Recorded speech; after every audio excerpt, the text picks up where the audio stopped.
जय जनतंत्र। जनता का विकास देश का विकास। मैं साधु चरण पाल जमशेदपुर लोकसभा क्षेत्र से एक निर्दलीय उम्मीदवार के रूप में खड़ा हुआ हूं। मैं इस क्षेत्र में तथा हमारे देश के लिए जो कार्य योजना पर अमल करेंगे उसका पहला बिंदु है कि इस क्षेत्र का जो एकदम माने बृहद क्षेत्र है उस क्षेत्र के लिए हम बच्चों के लिए निःशुल्क शिक्षा व्यवस्था लागू करेंगे कि शिक्षकों को गैर शिक्षा कार्यक्रम में लगाया जाता है जो कि एक शिक्षा व्यवस्था में बहुत माने खलल पैदा करता है और जो बच्चे सरकारी विद्यालय में जाते हैं उसका पढ़ाई ठीक ढंग से नहीं होता है।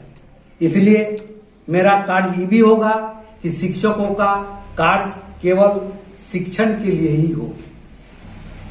ऐसा क्षेत्र में शिक्षा का व्यवस्था हो कि इस क्षेत्र के बच्चों के लिए और युवक जो हायर स्टडी करता है उच्च वर्ग में पढ़ता है वह यहां से अधिक डॉक्टर वैज्ञानिक आईएएस आईपीएस बने इस क्षेत्र में रहकर ही और वो उसको बाहर नहीं जाने पड़े। ऐसा सुविधा का हम व्यवस्था करने का कोशिश करेंगे। पत्रकार ड्राइवर मजदूर किसान भाई बहनों के लिए सरकारी खर्च से कम 10 लाख बीमा राशि का व्यवस्था के लिए हम प्रयास करेंगे। सालों भर खेती करने के लिए किसान जो सालों भर खेती करेंगे जल संरक्षण कर हर खेत को पानी देने का व्यवस्था करेंगे और उसका फसल अगर बर्बाद हो जाए तो उसको उचित मुआवजा मिले इसका भी व्यवस्था हम करना चाहेंगे। स्वस्थ भारत के लिए घर घर स्वच्छ जल तथा सभी प्रकार के रोगों का निःशुल्क चिकित्सा हेतु क्षेत्र में एक बड़ा अस्पताल निर्माण का व्यवस्था तथा स्थानीय स्वास्थ्य केंद्रों में डॉक्टर एवं दवाई का समुचित व्यवस्था हो इसके लिए प्रयास करेंगे। सबके लिए सबके पास पहुंचे इसका भी हम व्यवस्था करेंगे। जनता का आवाज जोरदार तरीके से लोकसभा में उठाना मेरा प्राथमिकता होगी। युवक युवतियों के लिए तथा मातृशक्ति कामगारों के लिए बंद उद्योग खुलवाकर तथा घर घर कुटीर उद्योग लगाकर रोजगार का समुचित व्यवस्था कर पलायन रोकने का कोशिश करेंगे। भारत सर्वश्रेष्ठ भारत के लिए सुझाव तथा संसद चलते समय संसद में समय का जो बर्बादी होता है भिन्न भिन्न माने लड़ झगड़ कर और माने जो अनैतिक चर्चा कर उस समय का बर्बादी को रोकने के लिए हम कार्य योजना तैयार कर सरकार को सुझाव देंगे। सरकारी कर्मचारी जैसा सांसद को भी एक ही पेंशन मिले ताकि सरकारी पैसा बर्बाद नहीं हो इसके लिए भी हम सरकार को सुझाव देंगे। यह मेरी प्राथमिकता रहेगी। गति से वैज्ञानिक अनुसंधानों को बढ़ाने का सुझाव देकर जिसे देश के लोगों का समय और समय में बचत हो गुणात्मक विकास में सहायता हो इसके लिए मैं संपूर्ण प्रयास करेंगे। संपूर्ण गतिविधि को लागू करवाने का हम प्रयास करेंगे। क्षेत्र का संपूर्ण गुणात्मक विकास तथा सर्वश्रेष्ठ भारत निर्माण के लिए मैं संपूर्ण समर्पित हूं। आपका सेवक साधु चरण पाल। एक माइंस जो बंद पड़े हैं क्षेत्र का, उसके लिए पलायन का, जो बेरोजगार का ये है, एक मुद्दा आपने उसको नहीं उठाया? इसको मैंने उठाया, आप ध्यान नहीं दिए। कामगारों के लिए बंद उद्योग खुलवा कर, ये बंद उद्योग है। मैंने खास हम नाम नहीं लिए हैं मूसा बनी सुविधा, लेकिन बंद उद्योग का हम नाम लिए हैं। हाँ, जो उद्योग बंद है। बोलिए। और बोलिए। आपका कितना नंबर में है? मेरा 24 नंबर में है, हांडी छाप है। और हम जनता से निवेदन करेंगे कि 24 नंबर में साधु चरण पाल मेरा नाम पर हांडी छाप पर मुहर लगाकर अपना सेवा करने के लिए 24 नंबर है ना? हाँ, 24 नंबर में लोगों का सेवा करने के लिए मुझे भारी से भारी मत देकर विजयी बना।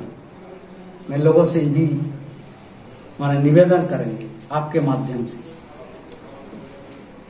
आप रिटायर्ड शिक्षक हैं और राजनीति में आने का कैसे आपका विचार पैदा हुआ इतना उम्र में? हाँ, हम रिटायर्ड शिक्षक हैं। देखिए, शिक्षक पद ऐसा होता है जो शिक्षक को राष्ट्र निर्माता कहा जाता है। शिक्षक को राष्ट्र निर्माता केवल शिक्षा देकर नहीं, हर क्षेत्र में जाकर राष्ट्र कैसे निर्माण हो इसका भी दायित्व बनता है।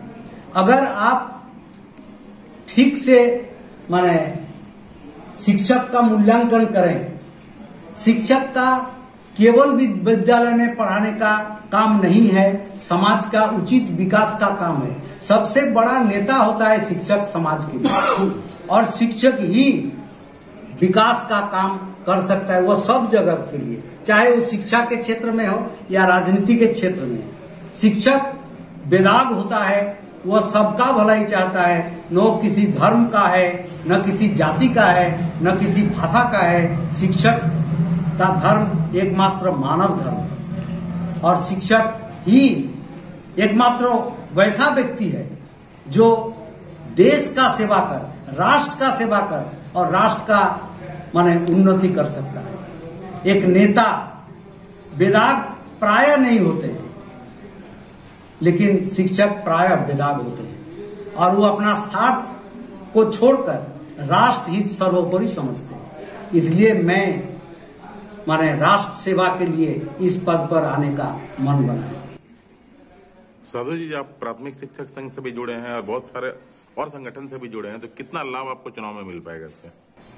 हम जिस संगठन से जुड़े हुए हैं, जिस किसी भी संगठन से, उस संगठन का पूरा लाभ हमको मिलेगा।